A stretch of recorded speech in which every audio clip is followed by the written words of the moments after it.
So with epilepsy, it's really important that you understand what epilepsy is, what epilepsy looks like, what different seizures look like. So we've got different videos explaining different seizures. But for each person with epilepsy, there must be an emergency epilepsy care plan, okay? And the care plan needs to be concise. And that's because the death rate with epilepsy is quite high. And a lot of the time with epilepsy, it's time sensitive. So medication, and one of the medications that you're going to be observed doing this is called buccal midazolam. And buccal midazolam is a controlled drug. You're going to be taught how to administer it. Again, when I come out to see you, I need to observe you administer this medication because the rescue medication for epilepsy is life-saving. So you must know how to administer it properly. Equally, you're going to follow the 7 R's. Anyway, so you're going to follow your medication protocols. And if you do have somebody with epilepsy, there must be a supervisor or a trained clinical person that you can go to for any questions. People that live with epilepsy will have named nurses. Okay, so it's not like you just get left with somebody. There will be a clinical team involved in that person. So let's start with the first question. Can anyone have epilepsy?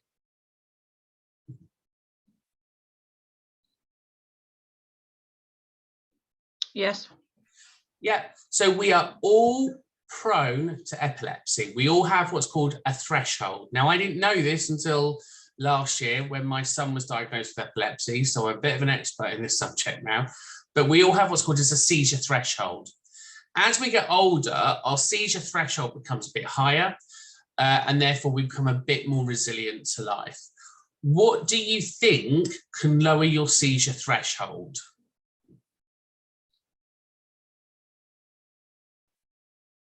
What can make us more susceptible to having a seizure? Healthy lifestyle. Yeah, so an unhealthy lifestyle. Yeah. You'd have to be pretty unhealthy for it to trigger you, but yeah. What else? Think of something that attacks your internal systems that can make you weaker. The immune system. Yes, your immune system. So if something's attacking your immune system, what is it normally? What attacks our immune systems normally? Do you mean infection? Infection, perfect. So infections can be a real trigger for epilepsy. What happens during an infection to our body? What happens to our body normally? It fights the infection, isn't it? It fights the infection, but what normally happens to our body, the homeostasis part, how does it come out? What might you see with somebody who's got an infection? You get weaker, you got confused. Temperature. You get temperature. Yeah. So we know that if we go hypoxic, if we go to a high temperature, that can lead us into a seizure. So our body does not like high temperatures. Okay, so when we talk about doing vital signs, the reason we need to keep this hypoxia, this high temperature down, is because we all have a seizure threshold that we can cross. So being above 40 in a temperature for a long period of time can make you susceptible to having a seizure. So it's really important we keep body temperatures down, because what we do not want through infection and through high temperature is a seizure that leads into epilepsy. So the reality is we are all susceptible to epilepsy. We all have a seizure threshold. You just don't know where it is. Okay, it's quite cheery, isn't it? So epilepsy is a common condition where it's a sudden burst of electrical activity in the brain, commonly known as a seizure or a fit. It is a neurological disorder characterized by seizures, and we're going to talk about those because you must be able to identify what different seizures look like. It is different for everybody because, again, it's neurological. Anything with the brain is always going to be individualized, and it can start at any time in your life. You can't catch epilepsy. there is no connection between epilepsy and intelligence. So just because you may have a condition of epilepsy, it's got nothing to do with IQ or anything around that. Some children can grow out of epilepsy, and it affects approximately 1 in every 250 children, and 1 in every 100 adults. And there are 40 different types of seizures. We're only going to cover the most common ones in this course. Okay. The neurodiversity division looks at, so when we talk about neurodiversity, we're talking about autism, Asperger's, syndromes, dyslexia, dyscalculia, epilepsy, dyspraxia, and ADHD. And again, you'll learn all of those terms as you carry on through this course. But what's important is there are some conditions that are linked to epilepsy. Okay. So what is a seizure? So a seizure is a sudden, uncontrolled, random electrical activity in the brain. And that's where the normal neurological pathways. So again, if we go back to what a neuron looks like, it's kind of got that there, and it's the fire that happens between there. So it's like a little impulse of electricity that jumps. So what happens there is it misfires, okay, triggering an all-over seizure. So are all seizures the same? The answer is no, because they look different based on where they start in the brain and whether they're localized or generalized. So seizures may also consist of staring spells, abnormal movements, abnormal sights or sounds, commonly known as auras, abnormal behavior. So you may, or you may not know, there are certain dogs that are trained to sense when their owner is going to have a seizure, and that's because the dogs can pick up on the auras that the person is projecting. So they pick up on the energy field and they bark to warn their owner that they're going to have a seizure. If somebody says to you that they can smell a strange smell, or they can taste, sometimes it's like an iron taste that I've been told, it's normally a sign that they're going to have a seizure, okay? And again, we're going to talk about all of the different scales of seizures. So going back to our brain, we obviously know that we've got all of these parts. Now, it's important that you've got a rough idea of these sensory strips. So for your anatomy and physiology, this is as much as you need to know about the brain, okay? You're not going to be tested, but you do need to know about the frontal lobe, the motor, the sensory, and the obtural one and the temporal lobe. And the reason you need to know about this is because you need to be able to spot the difference between a frontal seizure, a focal seizure, or a generalized seizure. So it starts off small and then goes big. So you need to understand. And where it starts in the brain gives you an idea. So if there's a sudden loss of movement, we could say it started kind of here. If it's sensory, so the sight and smell, it starts in here. Yeah, so it gives us an idea roughly where in the brain the seizure is starting. So what can cause a seizure? So we know genetics is a primary factor for epilepsy. So it's hereditary, it can be passed down.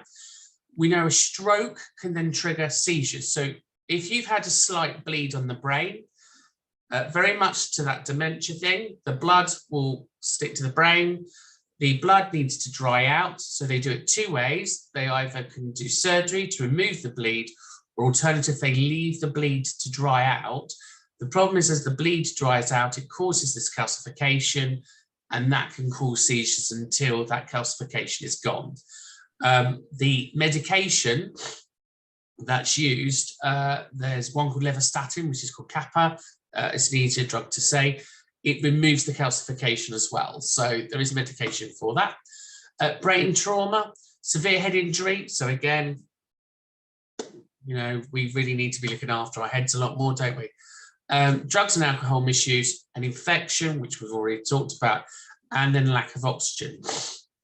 So equally, when we cover our respiratory conditions, I think which is next week or the week after, and we look at all the different types of respiratory problems, and if we think about COVID, if those oxygen levels are dropping below 94, we've got a problem, haven't we?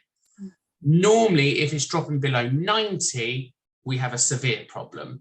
So it means we're having a lack of oxygen to the brain. So that's going to cause a risk of a seizure as well. So lots of things that can do them.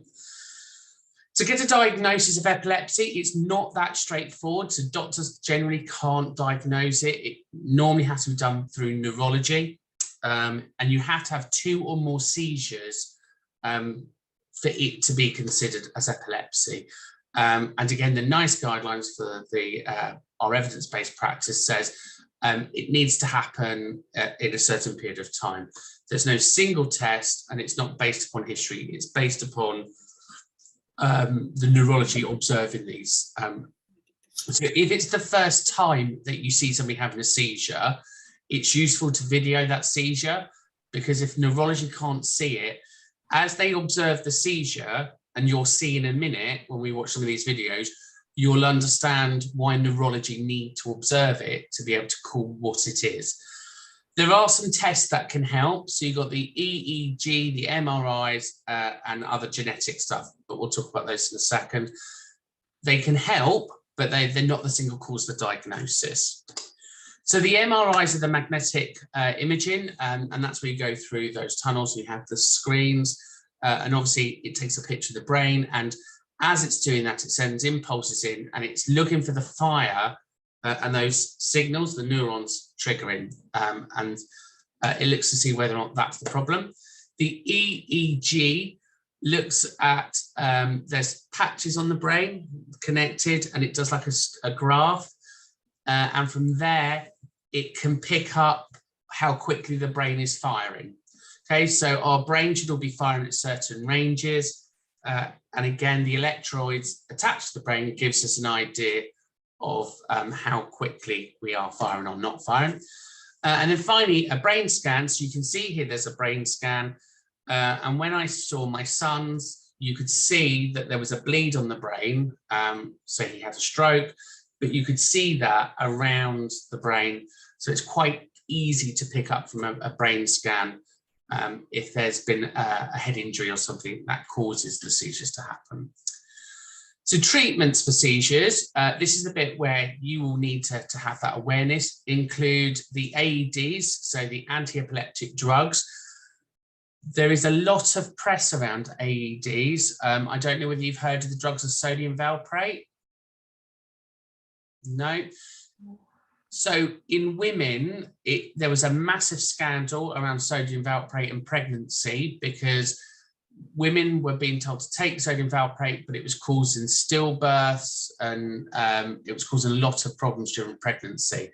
So the drug is there, but there are other options. So if people are taking sodium valproate, you must read those information sheets, because it's quite a strong medication. Steve, I'm sorry, it is a red syrup. Yeah, yeah. In pill form, it's quite thick. In the syrup form, it's known as phenytoin. So different names. Lots of different names for the AEDs. They all have their normal names, the shorter names. They can do surgery, so they can remove, if it's part of the brain that's just misfiring, they can remove part of the brain, that's fine. There's a procedure around the electrical devices to help manage those, special diets to help manage those, lifestyle plans, help to improve life, identifying your triggers. So not all epilepsy is called by flashing lights. That's not necessarily the triggers. So for my little boy, his trigger is a high body temperature or an infection. So he can sit at a disco, no problems, but if he gets a temperature above 40, that's it, he's on the ground. So again, knowing those triggers is really important for that person you're looking after. And obviously, just talk to people about the different options, because as neurology carries on, more options come out. So the AEDs is the bit that you need to learn. These are the anti-epileptic drugs. So here you've got your sodium valproate, which we've just talked about. You've got your commanded one, can't say that. your lamotrigine, your levastatin one, which is kappa, and your metformin one, which is at the bottom. So all of those have positives and negatives to them. The problem with anti-epileptic drugs, they do 2 or 3 things. All of their side effects are headaches and migraines, which is pretty sad. They can all cause dizziness, and they can all cause aggressive and challenging behavior. Okay, so just be mindful that they have those as a side effect. Oh, and again, that's on that slide anyway. Drowsiness, lack of energy, headaches. They can get the tremors. It can cause rashes. Their skin can dry out as well. Unwanted hair loss or hair growth, swollen gums. Oh, and rashes are at the bottom anyway. Yeah, so they're there. Just be mindful that they're there. So types of seizures. I'm going to try and make this as easy as I can. You've got your generalized onset, and that's you normally looking at tonic-clonics, absences, and atonics, and I'll show you what those all are in a second. And then you've got your focal onset seizure, and that's where it's in one part of the brain. Okay, so you've got your generalized all over. Focal onset is in one particular space. So when you observe the seizure, and we watch the videos and I explain each one, you need to be able to say whether it's generalized or focal, because that's what the paramedics will need to know. That's what neurology need to know. If you don't witness it, it's then called an unknown onset. Okay, and you must have watched the seizure from the beginning. Okay, because the reality is they could all end up being tonic-clonics. And again, I'll explain these terms in a second, but they can all get to that end goal where the whole body is convulsing. That's not necessarily how they start, okay? So it's the start of the seizure that you need to observe for you to be able to call it that's what it is. And that's why videoing them is really important. So these are the classifications from the Epilepsy Society. Focal, you're awake, you can still be alert, but you're just slightly impaired. You've got your generalized, where you have impaired awareness, so you start to kind of just drift off somewhere. Your focal onset could be an absence, and what I mean by an absence, we mean this. So I'm still in the room, I'm still alert, I'm still awake, I just look like I've gone for a minute and I come back. Generalized onset, you're normally hitting the deck, you're normally going down, and it can start with a shake, and it can go up and around the body to a full tonic-clonic. But it's important that you understand how it starts. So again, focal in one point, one part of the brain, generalized, it's all over. And again, it will make sense when you look at the different ones, because we can talk about those as we go through. Focal onset seizures may affect just one part of the brain. The person may be fully aware of their experiences, just a slight twitching, slight numbness to the body.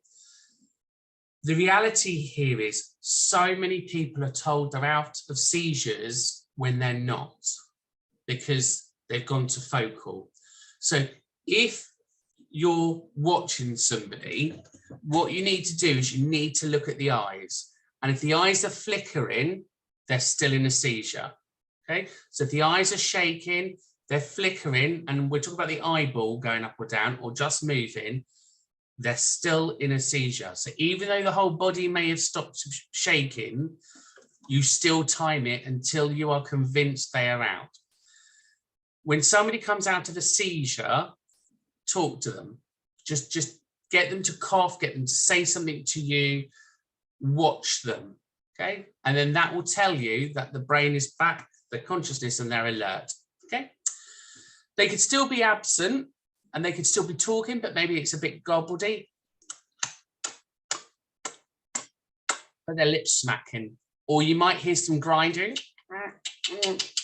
going on the back, or chewing, or they may just be patting. So again, all signs of seizures, okay? So they're focal onsets. It may be that's the only thing they're doing, but that's still a seizure. Okay, so if you think I'm talking to somebody and they're doing that, or they just, their eyeballs may just shoot up into the corner, that's them going into a seizure. Right, so we're going to watch them as we go through. These are all seizures, so this is a focal seizure, okay?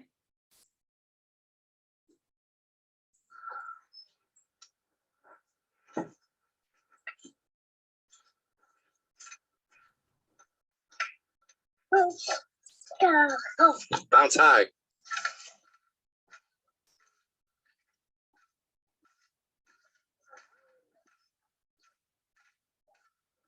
Big one in the middle.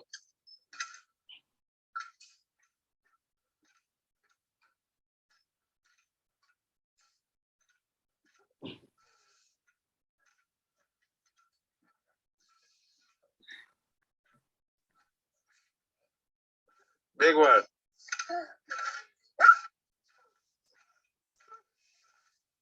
That's a big one.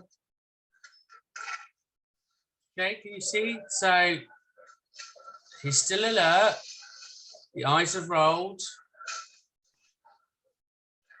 And back. So that's a focal onset. So should happen within a few seconds, no more than a minute, under a minute, loss of awareness. And you can see that disorientation, like, oh, where am I? What happened?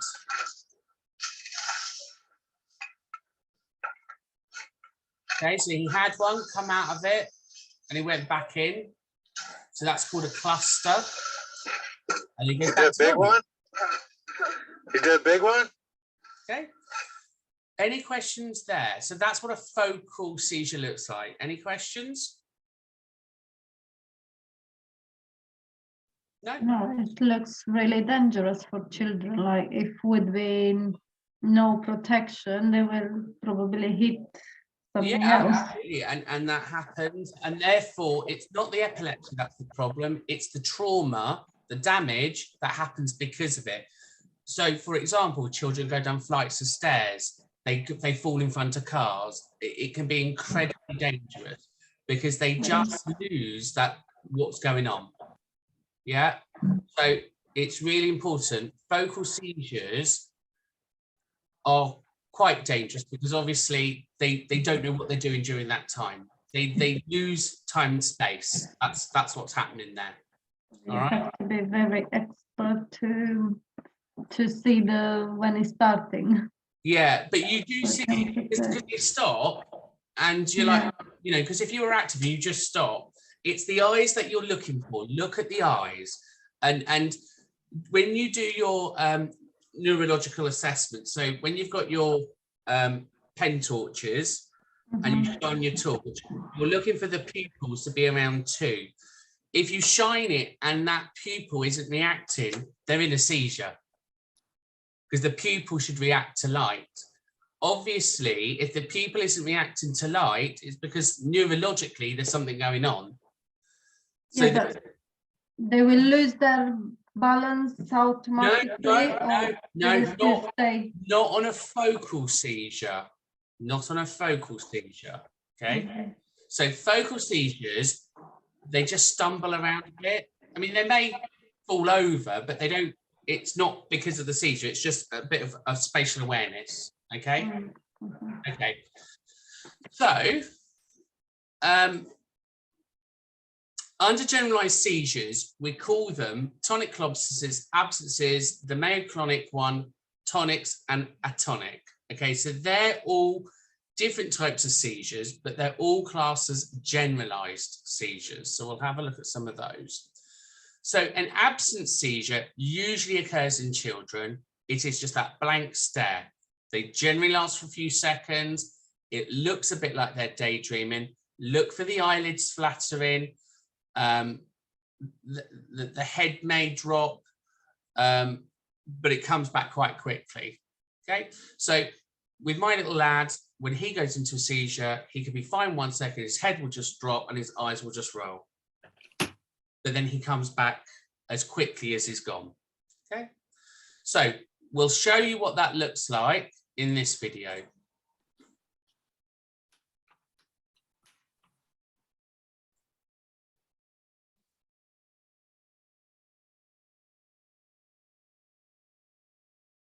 Teddy bear, turn around.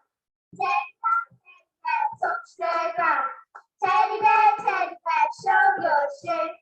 Teddy bear, that will be next. It's me now. No, it isn't. Yeah, it is. It's in the alphabet. Next is B for best. Me. No, it's oldest and I'm the second oldest after Adele.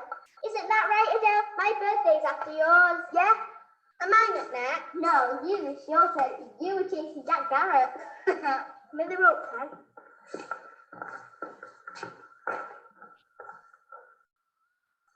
I had a little puppet, his name was Tiny Tim. You're at my turn. I still was not out. It wasn't me. It was Katie. What? It was you. You stopped the rope. Sorry, I didn't mean to. Right, I'm still in. I had a little puppet, his name was Tiny Tim. Katie, why do you keep stopping the rope? Come on then, Katie, give me the rope. So not fair. Are you okay, Katie? You keep stopping the rope, but it's my turn. It's okay, Sally. Are you okay, Katie? I'm fine, sir. Okay, carry on, girls. Thanks for coming, start again then. Okay, so you can see there, just a bit of spatial awareness, just losing a bit of time, but comes back really quickly, okay? So they're your absences. It's important to monitor absences, the frequency, the occasions, the occurrences, because it alters the medication. And when you go for an assessment or neurology, they generally want to know this. And in the Epilepsy Society, you can get seizure diaries where you can just chart them off and how many somebody's having. So that's what an absence looks like. The next one we're going to look at is the myoclonic or myoclonic seizures. And that's where you get the more jerky movements or sudden limb dropping. And again, usually occurs in the morning and can happen in clusters. So when we talk about clusters, just so we're all aware of what we mean by a cluster is you've had your seizure, you've come out of it, you've gone back into it. You've come out of it, you've gone back into it. Okay, so a cluster is normally between 2 or 3. So if you've gone into in and out, in and out, in and out, that's then a cluster. Okay, there doesn't seem to be a universal guidance on clusters. So it's what's personal centered for that person. So you must know A, what their seizure will look like, but B, what classes a cluster for them. So neurology will tell you if they have this amount in this amount of time, that's considered a cluster. Okay, so this is the myoclonic seizures. So she could see what you did, but you haven't done it again, so. I'm tired.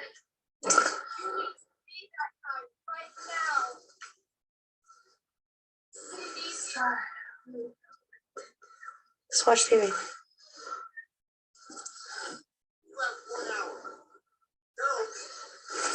Oh, okay.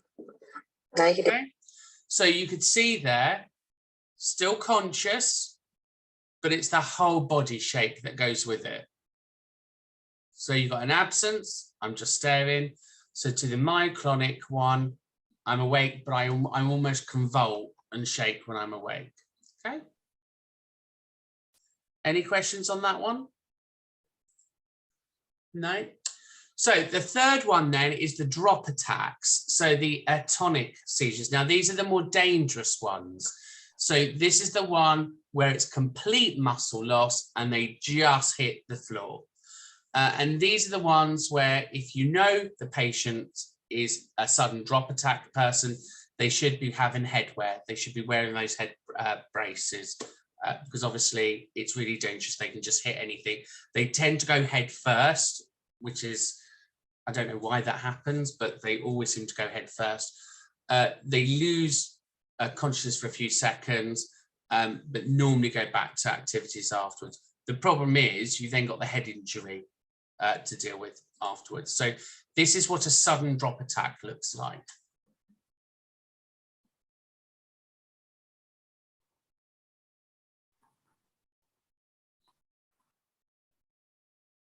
I don't believe it. What's wrong now? My mum's forgot I've got football tonight. And? Nothing. It doesn't matter. So you say, oh, I don't believe it. And nothing. Don't be so nosy. You asked you to join in. Mum's forgot my kit again. Come on, lads. Get a move on. So I've got no kit. It's all right. There'll be something in the cupboard you can use. You can wear those red shorts again, Lee. Andy? Andy? Andy? Andy, you okay? Yeah? So is he going to be okay? Yeah, he's fine. You two go and join Miss Macon in the gym, okay? Me and Andy are just going to sit here for 5 minutes. Okay, so that's what a sudden drop attack looks like. I'm going to show you another video.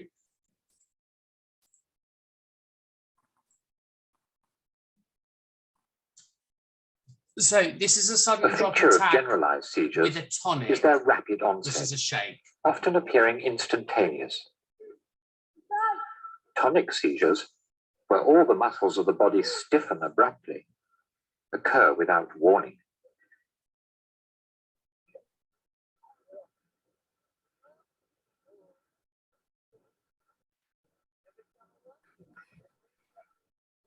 So the drop attack and then the tonic is the The stiffening and the onset of shaking. atonic seizures is equally rapid, but they occur as a result of a sudden loss of muscle tone.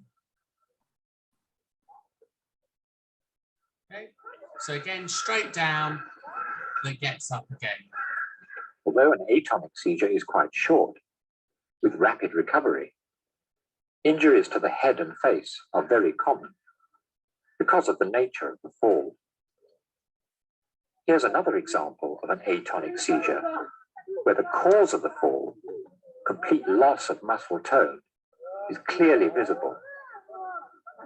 Watch the man wearing the protective helmet.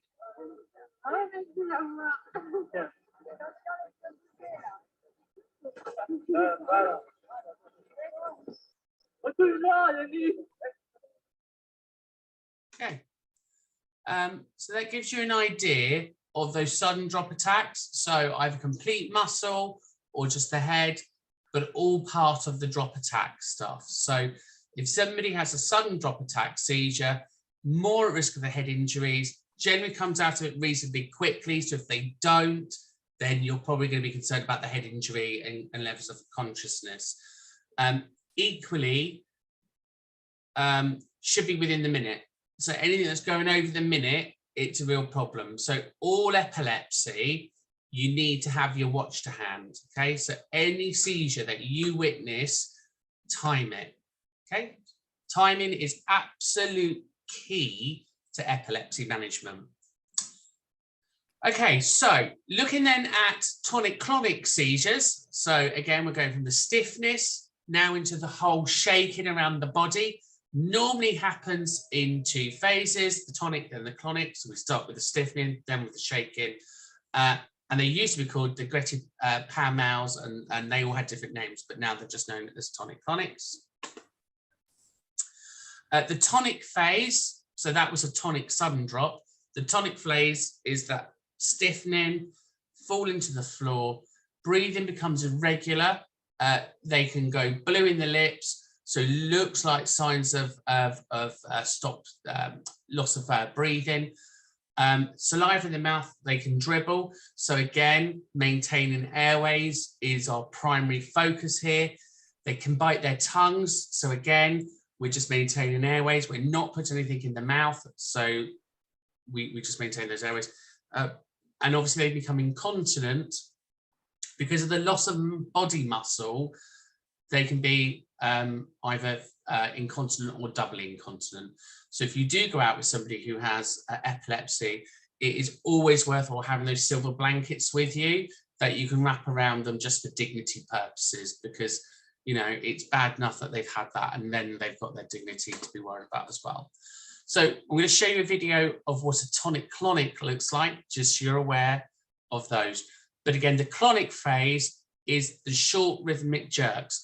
Now, when you see them, it normally starts on the left-hand side as a shake, and it normally travels around the body. So the arms go, then the legs go, then the head goes, and you normally see it traveling around the body that way. Okay, so we'll have a little look at this, and this is a gentleman in a hospital setting. So they have suction. So that cat is the EEG cat that's measuring his neurological pathways. Here's a little miniature spirograph we take in the car. You know what a spirograph is? It's the little designs. It's like a gear. Put counseling holes in it. And anyways, it makes all kinds of stuff. Arms gone. Legs are going. We're in the tonic stage. We're going to start to shake, going into the tonic stage. There goes the shaking starting. We're in the tonic stage. And again, time it. Must be under a minute. So the light is going to be going. Oxygen levels are dropping.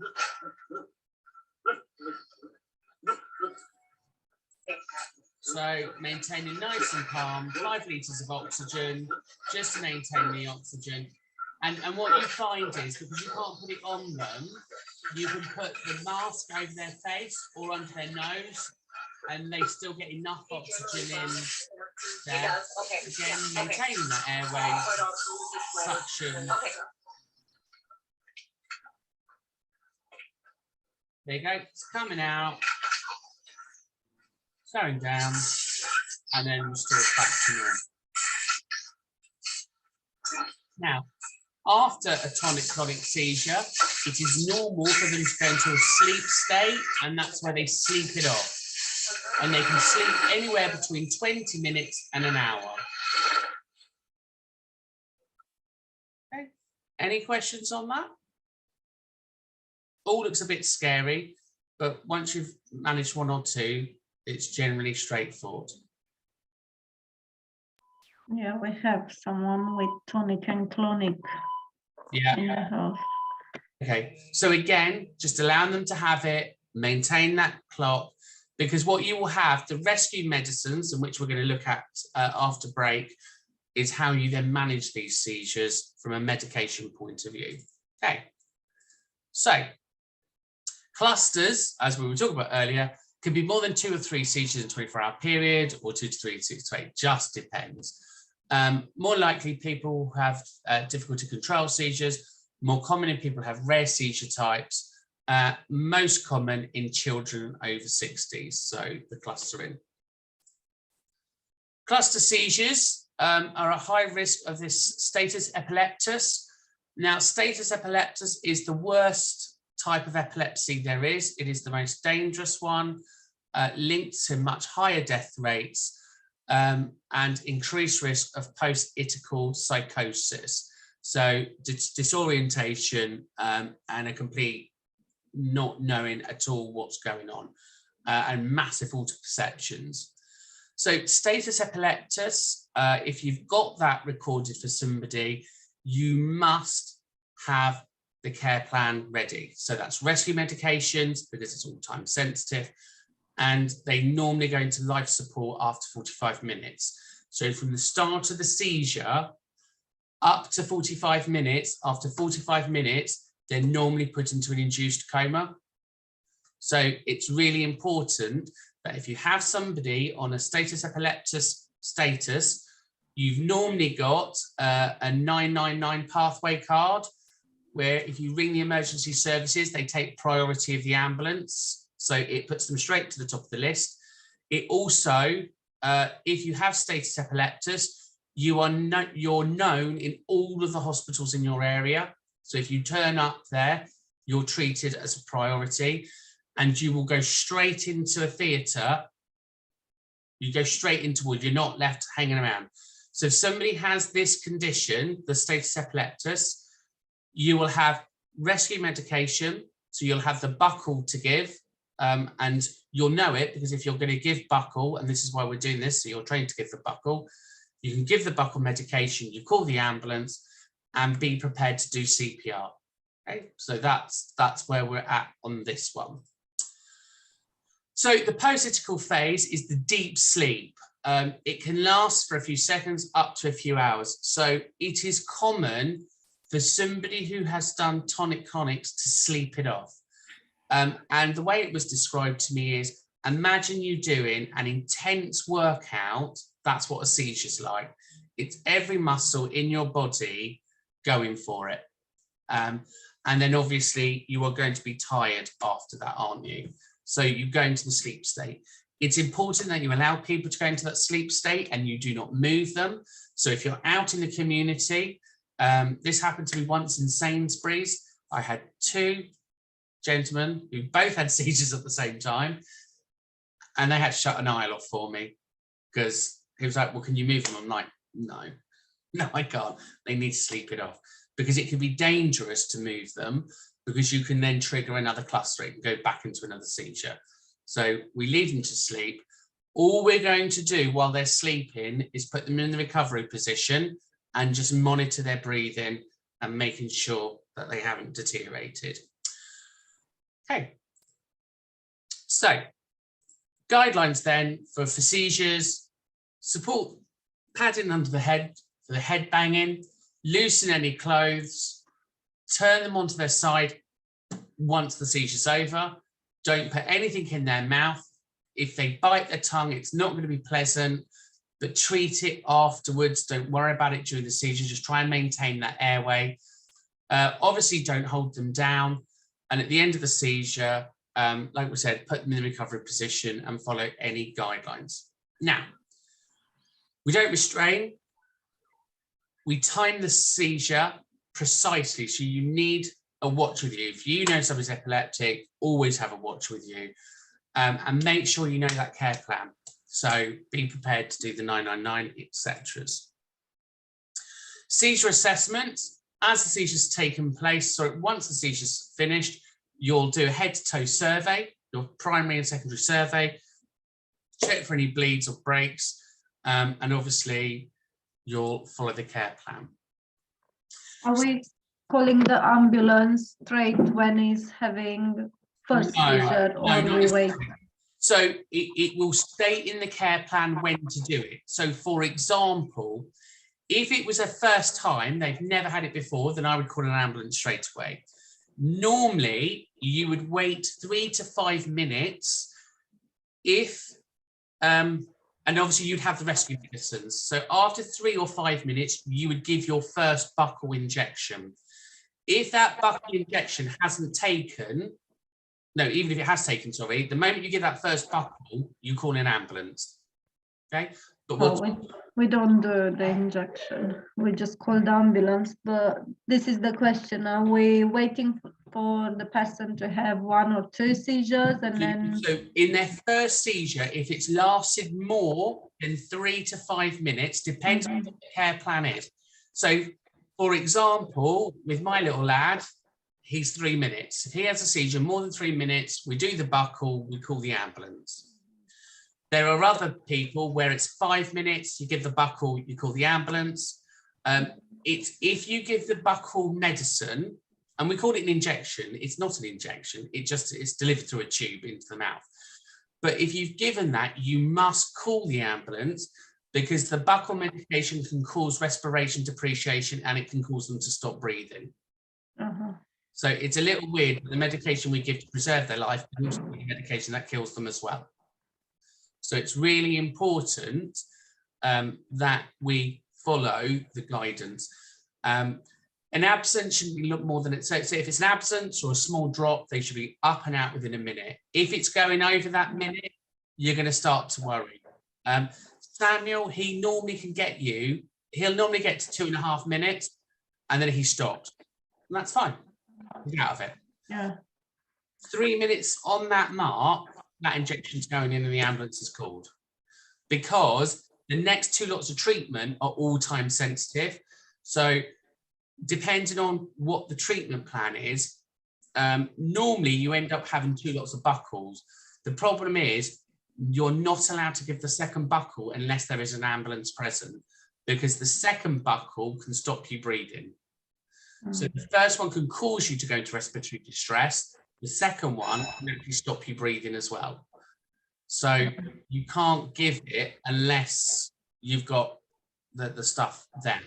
So let's take a break for 15 minutes. We'll come back at 3 and we'll carry on. Okay, so this section then we're going to look at the rescue medication for status epilepticus. So we're looking at seizures that predominantly go over more than 5 minutes, and we need to look at the emergency rescue medication. So the buccal midazolam comes in a tube like this. So different colors for different ages. Again, you're just going to follow normal medication protocols. So we'll go through it. So deaths due to epilepsy, approximately 1,200 a year. 600 are your stupor deaths, the sudden unexpected ones. The remaining 600 are accidents, the status epilepticus and suicide. The status epilepticus is generally when seizures are lasting for more than 5 minutes. It requires emergency treatment. It can be life-threatening, so therefore, obviously, you need to be calling 999. For status epilepticus, there's 2 types of medication which can be given. There's the midazolam, or the buccal, which goes inside the mouth, or you have rectal medication, such as rectal diazepam, or formaldehyde, which is rectal. So, buccal midazolam is part of the groups of the benzos families. Obviously, it's sedation, it's to stop the seizures, and it's normally given if a seizure has been going for more than 5 minutes. Midazolam is chemically related to the diazepam family, again, designed to stop the brain from reacting. And obviously, special epileptic status is a condition where a person has a seizure, convulsion or fit for more than fits or convulsions or fits or a series of seizures that last for 30 minutes or more without recovery. So we know the longer you're in a seizure, the more damage is being done. So if you're in a seizure for a long period of time, we know oxygen isn't going to the brain, we know that there's further complications, and it can obviously be really difficult. So different preparations then. So we've got the pre-filled syringes or the buccal liquid, but ultimately you can't draw this up. This has to already come in your syringes. So it comes in a tube like this. You're going to make sure it's got its thing on. And as you pull it out, that's what it looks like. Okay.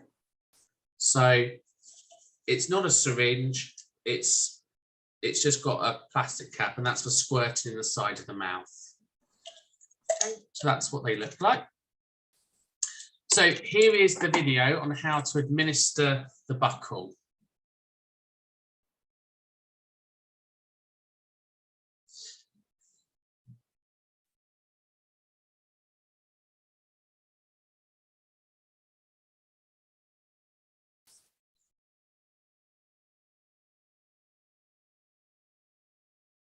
Buccal contains a medicine called midazolam. Midazolam belongs to a group of medicines called benzodiazepines. Parents or carers should only give buccal to a patient who has been diagnosed with epilepsy. Buccal is a liquid that is administered in the space between the gum and the cheek. This space is known as the buccal cavity.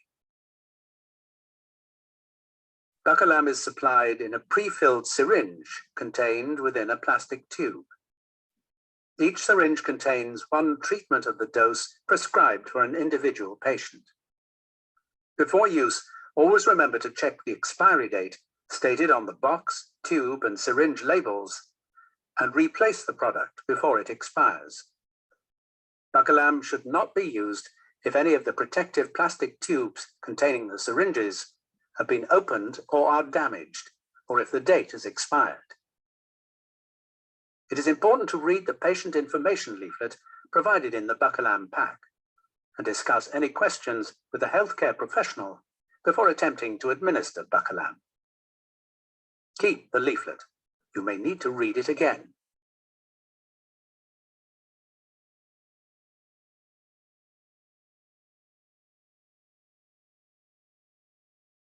Each syringe is color-coded according to the prescribed dose for a particular age range. Your doctor will prescribe the appropriate dose of Bacalam for the individual patient. You should always give Bacalam exactly as the doctor or nurse has explained to you. Keep out of the reach and sight of children. Do not refrigerate or freeze. Keep the syringe in the protective plastic tube until use.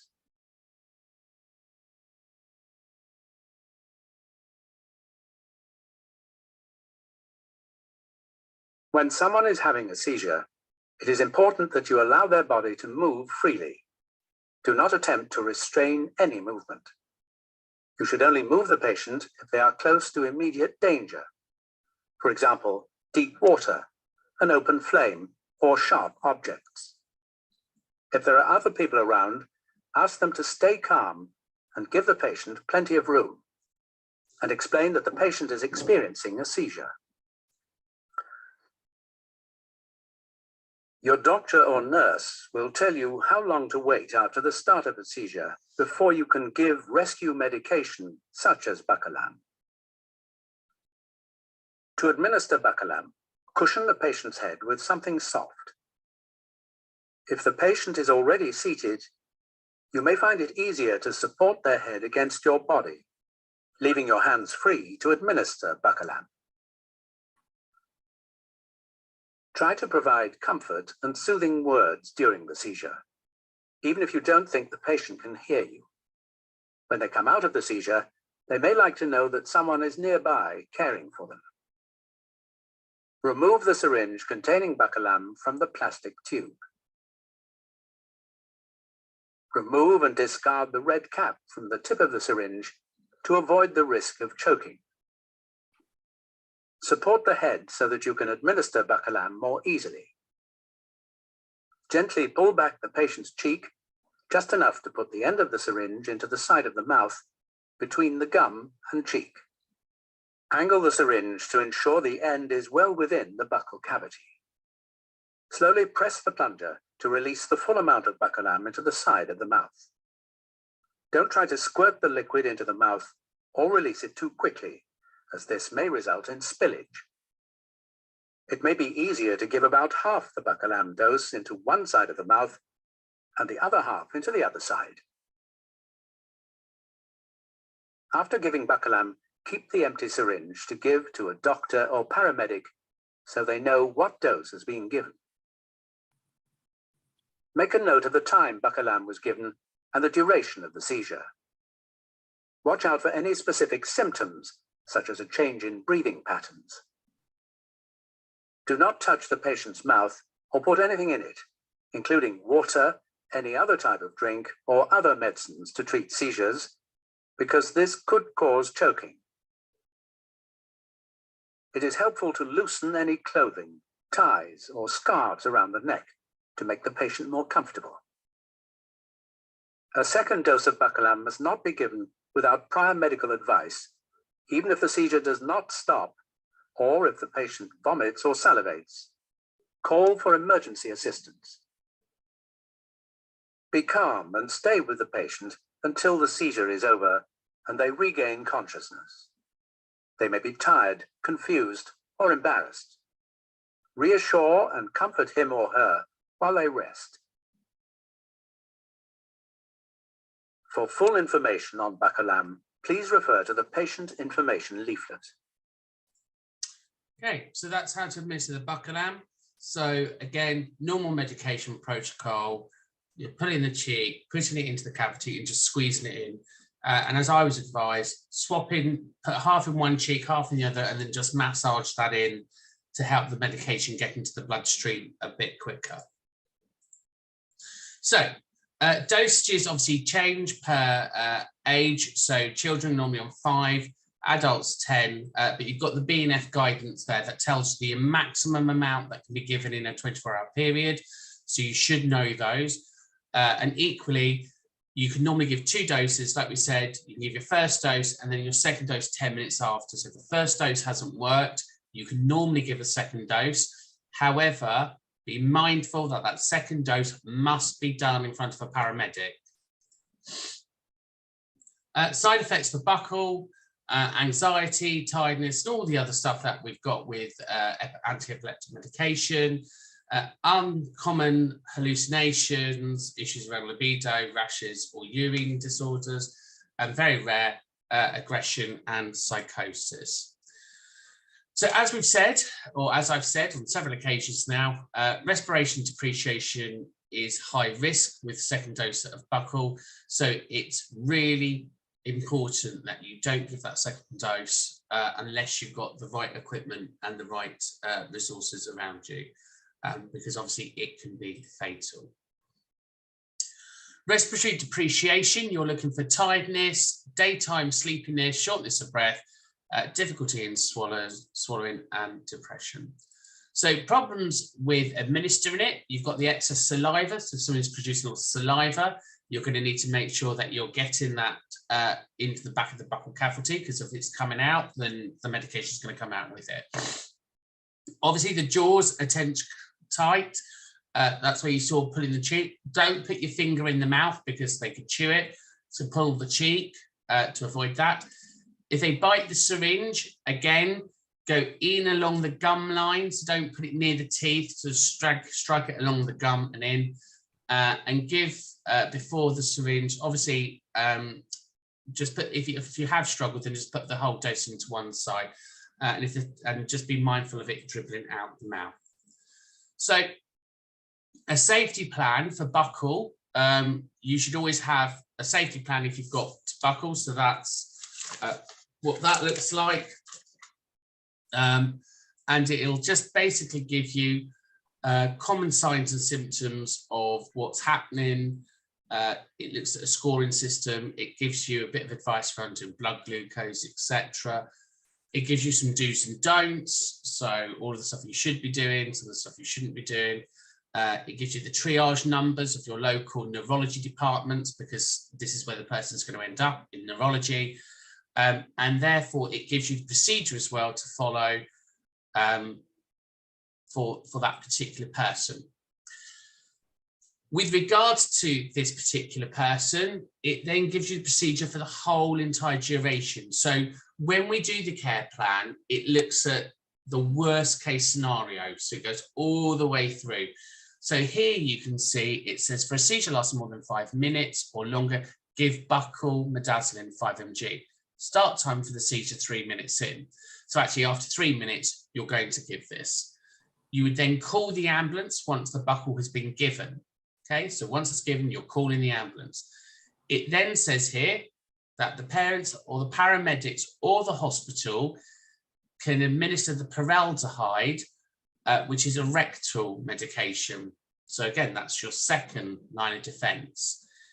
If then the formaldehyde hasn't worked, you go back to your second dose of buccal, which then should be done in the presence of a paramedic, if it's in a community setting or in the hospital setting.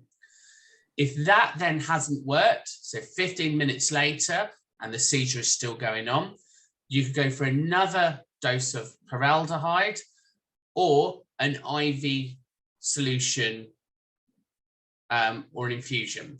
If that hasn't worked, then at 45 minutes, we're going to APLSs, so advanced procedures for life support. So we're going to incubate them and induce coma. Okay, so it gives you and the hospital a very clear step-by-step on how to treat this person, because the reality is, even in hospitals, they may not know this person's care plan. So you would always have the care plan, a printed copy of the care plan with the medication for that procedure. So if you're out in the community, you'll have your medicine bag and the procedures. If you're obviously in your home, you'll have your medicine bag and these procedures. So these procedures should be in with the rescue remedies. Okay. And you can see the importance of knowing all of this, because actually what you don't want to be doing is reading all of this during a seizure, because you're losing time. So it's really important, if you look after somebody with epilepsy, you know what their care plan is and you know the procedures in which to follow if there is a seizure, because you can see with all of this, it is time sensitive. What we don't want is the brain to be in that position for more than 45 minutes, because if it is, it's going to have really dire consequences for that individual. So this is all timed. So again, if you're out in the community, you need access straight away. Phones, blankets, medication, the works. So you need to be prepared to do all of this wherever that person is. Yeah, happy with that? So I'm hoping your one takeaway from this session is that status epilepticus, if they have status epilepticus, so if they have seizure that lasts more than 5 minutes, there is a tight care plan, a very tight, clear set of instructions on how to manage that individual. And you should not at all ever be in the presence of looking after somebody if you haven't been given this information or those meds, because it puts you in a position to set up to fail. Yeah. So if you ever are asked to look after somebody with epilepsy or somebody comes into your care, make sure you have all of this to hand. Are there any questions? Or does that all seem relatively straightforward? No? Okay. As I said, in the box as well, I have my pulsometer, because obviously I'm interested in oxygen levels, especially if I'm going to give that second dose of Buckalum. I'm going to be monitoring oxygen levels, because if they start to drop, I need to be ready to either bag an air or do something else. Safe storage and disposal. So midazolam is a stage 3 controlled drug. So therefore, you don't need to record Schedule 3 medications on the controlled drug register. However, some services will. I would imagine a lot of residential nursing homes do. You must store Schedule 3 medication in a controlled drug cupboard. For example, your benzos or your diazepams as well. Controlled drugs, not that you're going to be invoicing controlled drugs, but the invoices are kept for 6 years because of Page on Revenue and Customs. And obviously, you should read your standard operating procedures for controlled medication. And obviously, the quality, the CQC will check for compliance regarding controlled drugs. So let's run through some questions now. So what would you do if you see your client having a seizure? Remain calm after the seizure, put in a recovery position. And call the ambulance or give the but we don't do that here. Yeah. So again, you're going to time it and you're going to follow the emergency care plan. So again, depending on, you might not have anyone with status epilepticus, but yeah, okay. Why do we time the seizures? Why is it important to time? See how long is not to be longer than 3-5 minutes. Yeah. And we call the ambulance if it's more than 5 minutes. Yeah. So again, medications and ambulances, that whole care plan is time sensitive. So you don't want to be wasting time because when you think about it, it could take 20-30 minutes for the ambulance to get to you, can't it? They've got to be in a hospital setting by that 45th minute, ready to incubate somebody if they have to. When do you give your clients their emergency medication?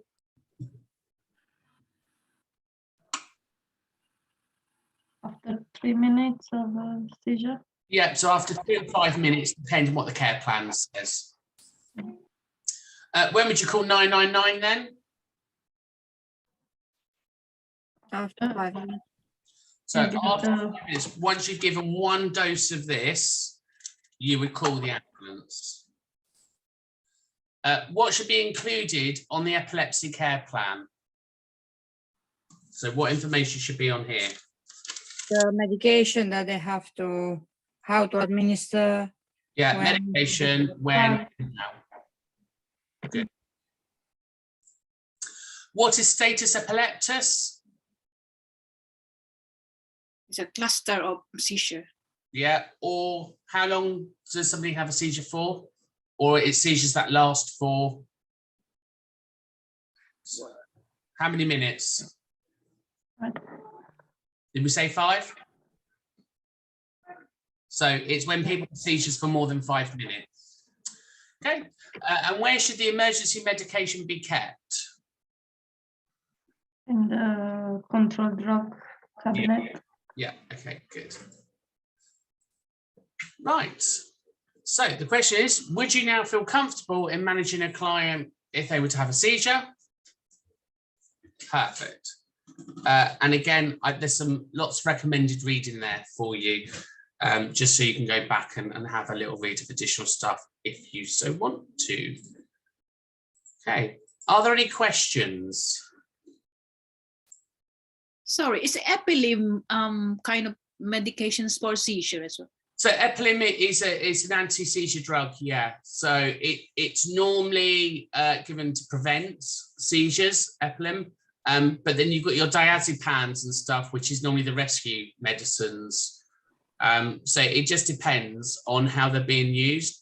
So there's other drugs like phenytoin, for example, which is an anti-epileptic drug, but it's also used as a rescue medication as well. So it depends on how neurology are using that medication.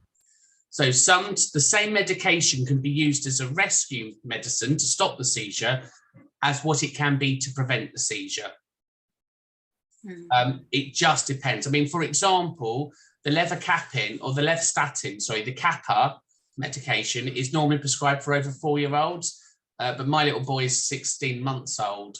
So there doesn't seem to be any hard and fast rules. It just depends what works. And what you tend to see in hospitals is it's all trial and error. They'll try one drug. If it works, great. If it doesn't work, they move quite quickly onto other drugs.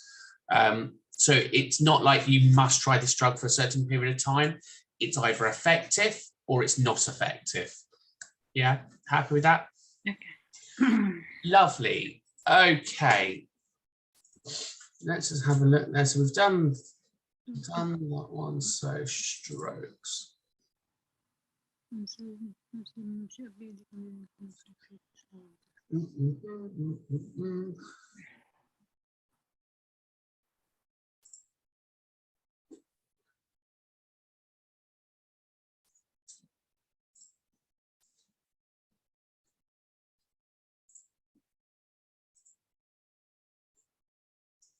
Okay.